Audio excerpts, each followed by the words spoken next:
Philippines దేశానికి పెద్ద ఎత్తున బియ్యాన్ని ఎగుమతి చేసేందుకు ప్రయత్నిస్తున్నామని పౌర సరఫరాల శాఖ మంత్రి ఉత్తమ్ కుమార్ రెడ్డి వెల్లడించారు. ఈ మేరకు ఢిల్లీలో ఫిలిప్పీన్స్ వ్యవసాయ శాఖ మంత్రిని కలిసిన ఆయన తెలంగాణ వచ్చే బియ్యం మంచి నాణ్యతతో ఉన్నాయని చెప్పినట్లు ఉత్తమ్ తెలిపారు.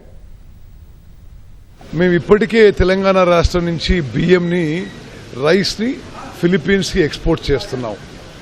వారిని మేము ఏమనంటే రైస్తో సహా నేరుగా మీరు ప్యాడీ కూడా వరిధాన్యం కూడా కొనుక్కునే ఆలోచన చేయండి అని వారు తప్పనిసరిగా ఆ దిశలో మరి ఆలోచన చేస్తామని చెప్పారు.